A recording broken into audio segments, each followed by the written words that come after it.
And we'll be live in 3, 2, 1.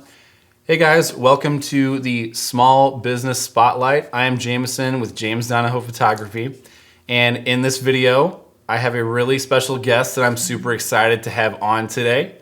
So it is Leanna Vite. Thank you so much for coming on. I really appreciate you being on. Thank you. Hey, I'm happy to be here. Yeah. And I'm going to actually, if you don't mind, tell a little story. God, I've known you, I think it's like 21 plus years, because you're about my kid's age. Mm-hmm. And how old are you, may I ask? Just turned 29. Okay, awesome. Yeah, so you're right there. So anyway, when you were a little kid, hanging out with my little kids, I can't remember what you said, but you said it in a way that, like, you're asking me a question intentionally. And Oh, man. And it was good. And I wasn't used to that, because some little kids are like, hey, they say something and then they're out of here and they never really expected an answer. But you looked up at me like, I'm having a conversation with you. I intentionally asked this question. I mean, it was just neat. It stood out to me because that's not the usual for kids at that age. Was it something profound? We'll go with profound, because I don't remember. Oh, I thought... No, we'll go. No, it's not even about what it was about. It was about how intentional. You ask questions with intentionality. You have conversation with intentionality. And we were just talking this week, and I was on a heavy subject. And I was like, went right to another subject, and you're like, whoa. And so there was that switch. And I remembered when you said that, it kind of made me remember that your gift is just you truly listen to people with intentionality. And I like that. So, yeah. Well, here we are. Here we are. You might want to say rolling 1, 2, 3 and start over, but... All right, so we're going to be rolling in 3, 2. That's super interesting. Well, yeah, I was imagining you're going to be like whatever the question was going to be, like a really hilarious punchline. I don't know. I'm sorry. Man, that'd be a good setup. There's got to be a joke later on for that. I'll work on it. Yeah, no, that's really interesting though, because I have zero recollection of that, but it really must have like stood out. It stuck in me, yeah. Was that at Calvary Temple? Yes, it was. Wow. Yeah. Wow. Like after service or something, you guys are all running around. So. Because that's where you and my parents met, right? Yeah. Interesting. Yeah. Calvary Temple, guys. Yeah. It's no longer named that, but it's still a cool church, Yeah, I believe. it is. Yeah. Southgate. That's right. Yeah. Where do you guys go now? We go to Influence Church with Lucas and Chrissy Miles. That's right. And that's right. Yeah. Yeah.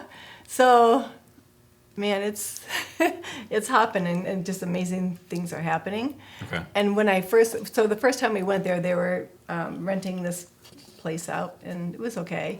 But when I walked in the door, I was like, oh my goodness, I'm putting roots down here. And I just knew, after that first service, that this is where we're going to be. But I also knew that it wasn't anything that was like, wow, this is an amazing place. Like, it was like, okay, this is going to be hopping. Like, God's going to show up in great ways. And oh my goodness, we just keep multiplying and got a new building, and all these people are showing up, and so my heart's kicking in, like, how do we need to network, get all these people connected so they know that they're cared about and all that. So I started working in the connections team. So anyway, it's been fun.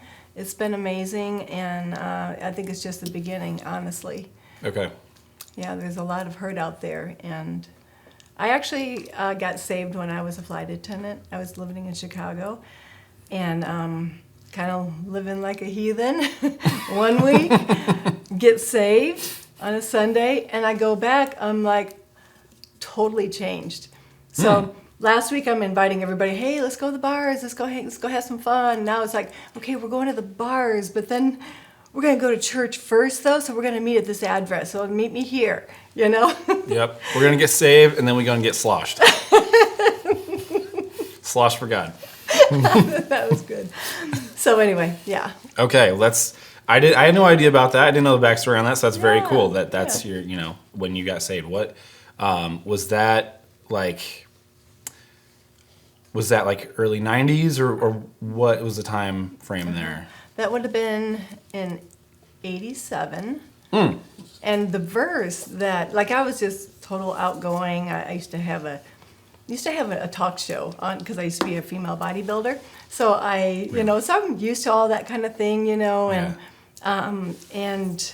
so I think I'm all together. I think, because I was kind of like a fake it till you make it type person. Right. And that's the way I grew up. I just had to survive, Yeah.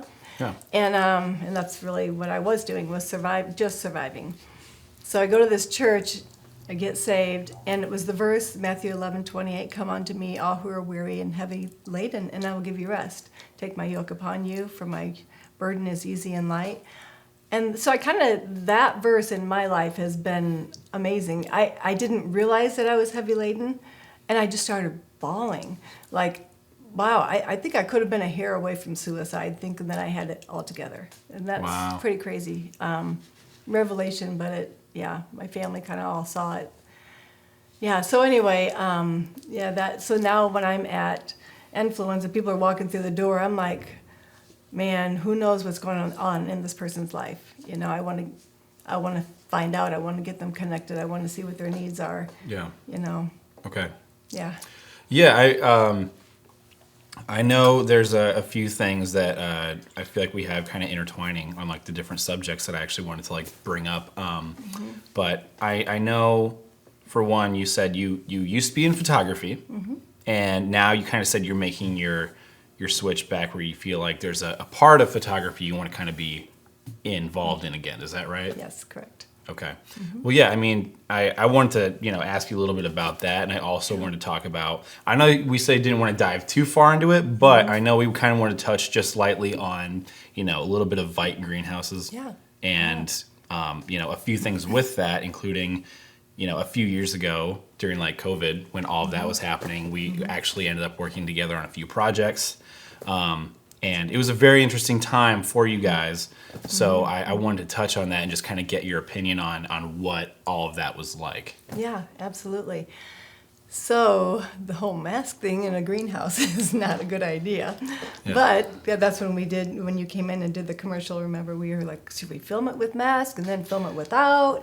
Yeah. For the longevity. Anyway. Sounded a little stuffy when he was doing the dialogue. We were like, maybe this won't work. Maybe this is not a good idea. So anyway, I feel unworthy in a way because my in-laws, Bill and Maddie Vite, started the business. Yeah. And literally they started one little greenhouse, just them, and then some of their friends started coming on, working with them. And they built it into this major, well-known greenhouse, and then it just got huge. They were very hardworking, like that generation that they bleached all the sidewalks, they cleaned everything. I mean, like immaculate, you don't see greenhouses like that. That's how they are. And so then when we started, the next generation started coming on, which all the sons had careers in different cities, and just, my husband was a computer programmer. So it's like they all kind of came back, but we all knew that this was the standard, You're going to clean everything, and it's great, So we just went at it, and the sons, they work together very well, and it's a Christ-centered business. So we were not open on Sundays, which we know that Sundays would be a great day to be open because you could make bank on Sundays. Sure. But God just really honored us for honoring Him.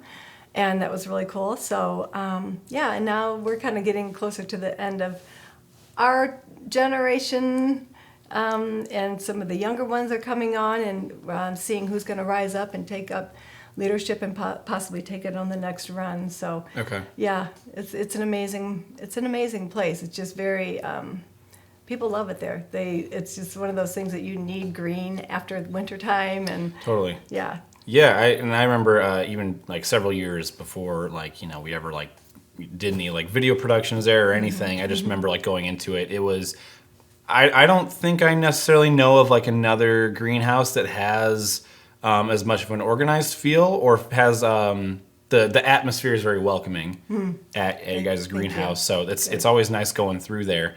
And I remember at one point during the last day or two when I was filming, there was just a really beautiful plant you gave me, and I gave it to my mom. I think that was like for Mother's Day or something. She really loved it. Good. But it was like blue and pink and all these different like colored flowers on it. It was super vibrant. So I just really liked that. It just really stood out to me. Good. But Thank you. yeah, just leading up to all of that, I always thought it was a super nice environment. So it was just great that it did come full circle where I'm like, oh, I ended up talking to Don at one point, and then we just mentioned ideas for like a project. Yep. And later on, it actually occurred. So I was like, oh, cool.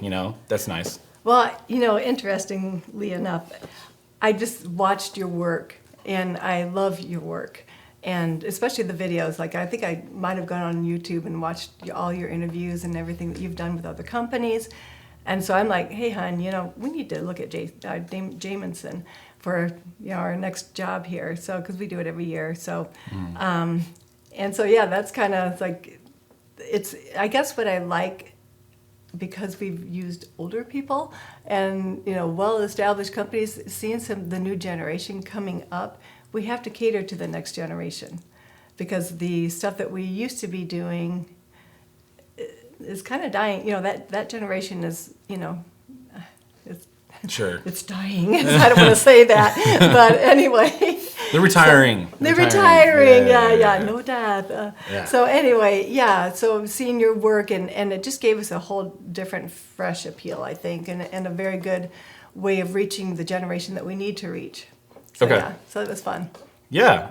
And kind of going off of that, we talked a little bit about, like, let's talk about the photography side of things, because we both shoot. I think there's a lot actually to like go over with that, along with what you said, you're kind of the next adventure you're kind of jumping into. So first of all, let's go back to like 2011, 2010.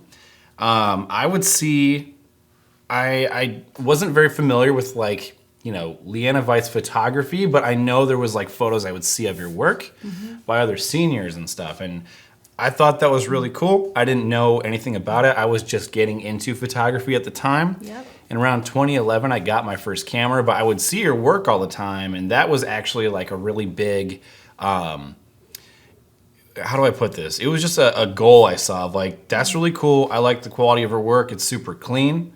And so I was like, at some point, I would love to be able to learn how to do that kind of stuff and one day like produce that kind of quality. So it was really interesting seeing, your work, and then slowly over time, I was getting more familiar with you, just as I was getting older. In other years when I was way younger, it's like there's a lot of stuff I would go in one ear and out the other. So when you remember it, like, the conversation that apparently we had at one point, But seeing all your work and everything, and then kind of seeing the journey you're taking with it, you said you were taking a break from photography, now kind of jumping back in. What made you want to come full circle to that? Good question. So when I do something, I'm like all in. Yeah. When I was bodybuilding, I was all in bodybuilding, all that. And then the photography, it kind of eased in, like I was helping out on a situation and was given this camera. They started saying, hey, just keep running with this thing, if you would. And then all of a sudden I'm like, I think I have a business here. So I started a business, and my heart behind, okay, so you can have a beautiful person, the perfect model, whatever, male, female, whatever. And if they're not like beautiful here, that's not so beautiful. You know what I mean? It just kind of becomes, I don't know, flat. Okay. And so I think there's beauty in everyone. So it's even if you've got this beautiful person, if you can let them get past the fact that they're beautiful and start letting me pull out what's inside of them that is truly beautiful, I think that takes your work to another level. And that's kind of my heart. But I also at the same time have, like the people who get overlooked at school. Someone's going to walk by and not even know they went to their same school, That kind of burns in me to want to say, hey, I see you, we see you, you're amazing. And so those are kind of my favorite people to photograph, just to pull out what's on the inside and to speak into someone's life, and let them see how wonderfully they're made, Yeah. So then I just got to a point where I was just I loved my work, but it was becoming my life. Like I was not balanced with it. And I just like all the time, I'm on my computer, we're going on a trip, and I'm like, okay, well, I'm going to work while we're, you know. And it's like, no, this is vacation, Mom. And like, well, just a little bit, just 8 hours, you know, we're driving, you know, and it was justifying. So then I thought, you know, I just need to pull back from this. And I'm not good at pulling back. And, you know, so I sold everything. Everything I had that was professional, for, you know, equipment, I sold it. And because I knew I would have to, because I'd be like, oh, yeah, sure, I'll do that for you. No big deal. And so then I started kind of getting this little burn in my spirit to like photograph, but just I wanted to keep it simple. So I just thought, you know, headshots, because you can pull out a lot in a headshot. Mm-hmm. And right. So yeah, but here's the kicker with my cell phone. So I was at a point where, do I spend $5,000 on a new camera, get some nice lenses, another couple, $3,000, $4,000, $5,000 on the lens, or do I just like buy the top of the line cell phone that does amazing work? And so that's what I chose to do. So because I didn't have $10,000 sitting in my pocket, so yeah, I'm going to venture down this path and have some fun with it. And I'm setting up just a little studio, and yeah, if it's anybody that needs a real like comprehensive photo shoot, senior pictures, weddings, you're the man. And so yeah, that's kind of the plan there. Okay. Well, yeah, I mean, just going back a little bit, yeah, I remember just in high school when I'd see your stuff, I'm like, yeah, this is really top quality stuff, but. Yeah, there's even like a bag or two I think I picked up from you at the time when you're like, hey, here's this, and I still use it. And there's even like, actually, this is a stool that I got from you too. Awesome, so it's an awesome stool, isn't it? It's such a good Don't stool, you love guys. it? This is quality. That's a Leanna Vite stool if I've ever seen one. Yeah, but no, like a lot of that is useful, and like, you know, so it was great, but seeing just the whole like transition and everything that you're kind of going through with it, it's really cool, and I'm excited to see where, you know, like this will take you, because I'm sure there's people out there that are like, yeah, that's great. I'd love to see what, you know, you can do and everything. Is that something where people just go to, you said your studio space you got, and they can just kind of work with you for a little bit? Yeah. So interestingly enough, my website popped up that I had canceled 2 years prior. Okay. Like it looked like it was still active, and of course they're just trying to get me to reactivate it. But I got on there and I was like, oh man, I missed this. Mm-hmm. Yeah. You know, strolling through pictures and the memories, and it's so fun. It's such a great career. Yeah. So I reactivated my website.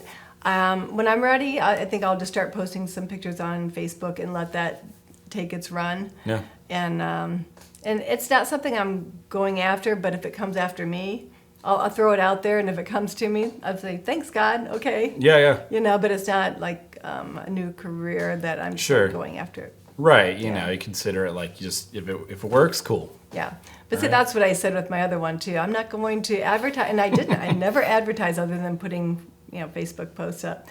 Yeah. And I'm just gonna let people come to me. Well, there you guys go. Yeah. Now you're gonna get bombarded.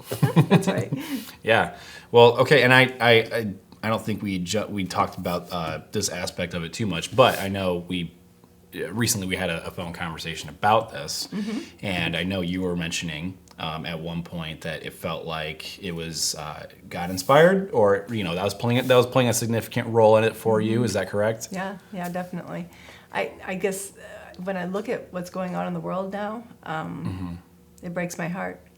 I mean, there's so much confusion and so much darkness, and there's so many kids committing suicide and adults committing suicide, and I just feel like if I can get a window into someone's life and speak life into them, I want to do that. Yeah. So just basically, I don't know, just wanting to let people know that there is hope. Letting God hop. Want God hop in people's lives. That's right. That was your words at the beginning of this. Awesome. So, wordplay. Okay. Well, that's great. I really like what you're doing. And I've wanted to do this for a while. I think a month or so ago we talked about doing this interview. So I just thought it'd be super fun to have you come on. I know your personality is very bright. And it's just fun working with, you know, you and Don few years ago. I just want to catch up with you as well. So Yeah. And having Don on here some point would be great too. That would be great. Yeah. So yeah, I mean, one thing I did want to backtrack a little bit, brought this up like once or twice now, but I wanted to talk about that kind of era, that timeline, that time frame of when I was first seeing a lot of your work around that time of like, I was starting to graduate high school and I was seeing a lot of your work. Like, were seniors a lot of like the work that you used to do primarily? Like, what did you mainly like to work on? Yeah, so I used to own a modeling agency. So when I graduated from high school, like college was not an option. I barely got through high school, honestly, and had a very different background. I'll just leave it at that. Sure. And so I got into modeling, and then I ended up working at the agency as a PR person, and just helping to run things. And then from there, when I started, raised a family and kids were getting older, a friend came up to me and said, "Hey, you want to start a modeling agency with me?" And I'm like, "Yeah, that'd be great." So we did, and so I think that kind of got my foot back in the door with, so I've been in front of the camera, behind the camera, and I think when you've been on both sides, you understand better how to bring out the best in somebody, That's a good point, yeah. And Definitely. yeah, and just how to relax people and just let them have fun with it and not take themselves too seriously. So so that kind of opened that door, and then I transitioned from there to when our kids were in Edwardsburg High School. Yeah. Just the kids, I took one person's pictures, and then all of a sudden the floodgate opened up, and then all these people started coming to me, and one thing I do like is working with local photographers and just keeping that unity there. So just connecting with other photographers and doing projects and having fun with this. Just because I never want it to be a competitive thing, because I know, I don't know if this is the right way to say it, I was doing decent work. But I know I'm not the only good photographer out there. There's other great photographers. So never being offended, like if I'm not someone's photographer, that's totally cool with me. There are so many, and I'll be happy to give you a recommendation, So anyway, that's the way it kind of evolved, and then I would do model portfolios so I would say senior pictures was the biggest thing, but then you start to bond with the family when you're there, so all of a sudden you're doing family pictures, and then it's like weddings, and it's like my daughter's getting married, and I'm like, oh, that's wonderful. I'm so great. That's so good. But I'll recommend a great photographer for you. Okay. Never really got into weddings. Yeah. Yeah. It's really interesting. I would go back and forth and like, yeah, I'll offer weddings, and like, nah, I won't do it. But like, it's been one of those things where like when you just kind of be like, yeah, I'll do it.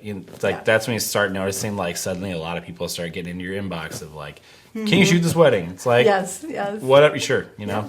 So that was really cool. But you're good at it. Stick with it. click the shutter button a lot. A lot. Yeah. A lot. Yeah. Are there any like photos you've taken that have been like your ultimate favorite? Like this is one that pops up in your brain. Interesting enough is the ones with animals for some reason. I love because like horses, I just saw so much personality in a horse that I didn't know was there. I photographed a girl, and her father was with us as well. And this horse, so we're out in the field, and it's all her and a horse. Okay. And then we're done, so she drops a huge thing of carrots on the ground, and we come over this way just to get pictures of just her. All of a sudden, this horse comes galloping up as fast as it could, stops at the end of the fence, and like sticks his head right next to her. It's like, well, what are we doing? Like, this is about us, and I was back there, and you're still taking pictures. So just that was so cute to me. And then, I don't know, that's interesting. It's something that you can't control as much as, well, I guess I'd be like a 2-year-old as well. So you could say the horse was horsing around. Like, don't make me say it. Man, wow, that was good. That was We're good. gonna edit that part out. Good one. That's really cool. I feel like sometimes it's stuff that like is unscripted or like is unprompted. Sometimes it can be some of like the most memorable moments. Yeah, that's true. Yeah. So true. What year did you get into photography? Oh my goodness. I almost look at being in front of the camera The start as of it. training. Oh, okay. You know, That's fair. as training to be behind the camera. But I would say 95-ish. Okay. And you shot on Nikon? I did. I started with Nikon, and it was a school camera. And then I was doing things for this school that my kids were going to, and just helping out. And so that kind of made me stick with Nikon. And a good friend of ours, Mark Lucky. Yeah. So he did Nikon at the time, and just kind of stuck with it. It was very familiar. I feel like there's a lot more technical stuff you can do, or maybe Canon's is a little more user friendly. Yeah. I stuck with Nikon. Yeah. And once you start buying lenses and everything, it's like, okay. Yeah. I mean, that's pretty much the same story. Like, people always have a preference. They'll be like, die hard. I'm like, if I'm Nikon, I'm Nikon. Or another person's like, if I got a Canon camera, I'm Canon. I only, or whatever the brand, but I started with Canon, and that's what I was familiar with, like just the interfaces and the style of how you shoot with it. Yeah. So that was why I was like, all right, I'll just keep going with this. And it's like, all these are Canon. So, it's, if I started with Nikon, I probably would have just stuck with it, but whatever. I just try to stay open-minded to it, but I'm like, maybe Nikon is better. I don't know, but I'm like, I'm already too far down the rabbit hole. Right. So whatever. Quite the investment I see in here. Yeah, So, there's probably like $10 worth of equipment. Oh yeah, I was thinking $11.50, but maybe 10. There's tax. Yeah.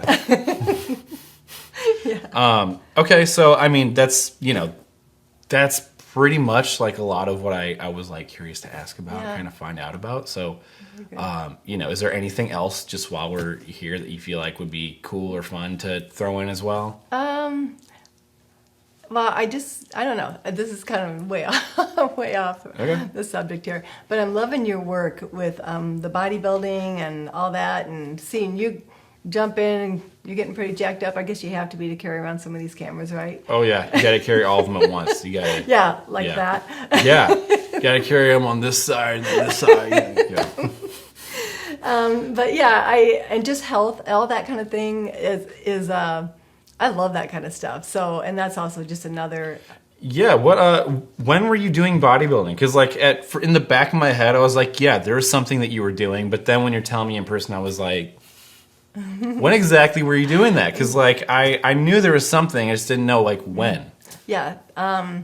So competitive bodybuilding was years ago. And actually, the state competition I did was here in South Bend, real close by.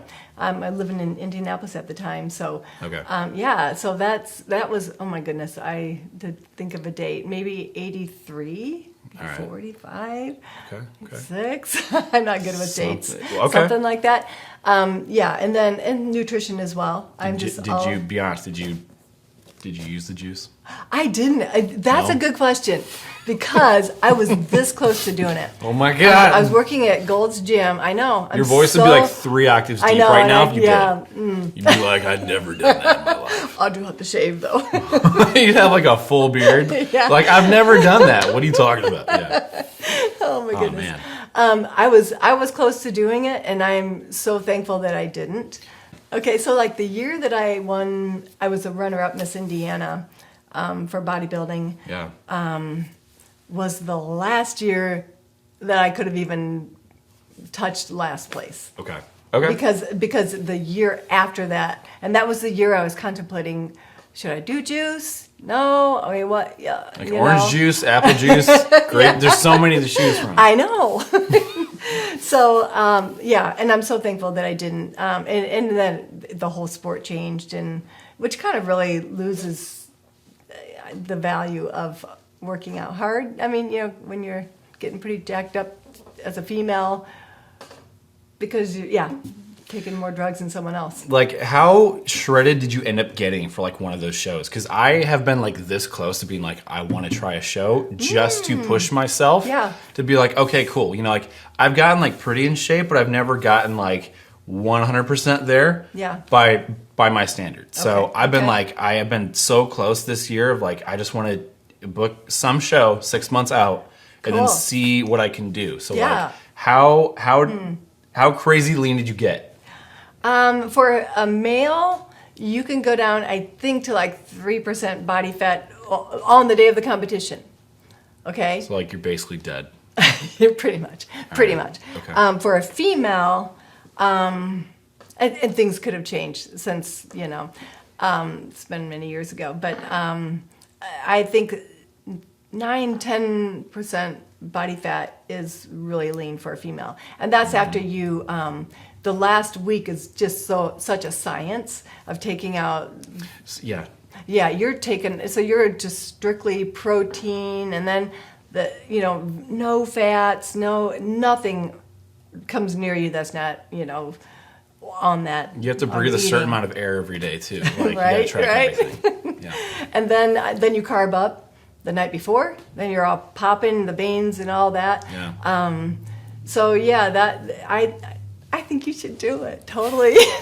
Yeah. So are you thinking the competition or more of the weights? Well, I want to compete Yep. in a show and just see what I could do. Not necessarily be like, I hope I get first place. Like, Yeah. I really don't think I would, but I would just want to like go through that entire motion of like, I booked a show, Yeah. went to the show and competed or whatever, So and just cool. went through it and like knew that I did that. Yeah. That's pretty much what I just want to do. So Yeah. I just have to find a show where I could have enough time to like actually efficiently like really do it, like prep, do Yeah. the meals, all that, Yes. just be like die hard, because I have done the whole thing of like prep meals and all that, but like the only deadline is like, okay, at this point I'll be 20 pounds leaner or whatever. It's Yeah. like I want something that's like really pushing me. Love it. So oh man. that's where I'm like, this year would be great to just commit to a show somewhere. Can you find a natural? Right, yeah. It's like, Yeah. that's what I have to find. So it Yeah. would probably be somewhere in like Grand Rapids or something. I don't know. yeah. So That'd be cool. We'll I'll see. go. That'd- I'll be one of your cheerleaders. do it. That'd be great. Okay. Yeah. Okay. Well, I will update you if that happens. All right. Sounds good. All right. Well, this has been a really fun episode. I really appreciate you coming on. Yeah. Thank you so much. Thank you. I loved it, and it's so good to see you. It's always close to my heart, and I'm just watching your work, and it's fun. Photography. Fun to keep tabs. Yeah, Yeah. definitely. Yeah. Well, this has been another episode of the Small Business Spotlight with Leanna Vite. Thank you guys. Tune into the next episode, and we'll see you soon. Thank you.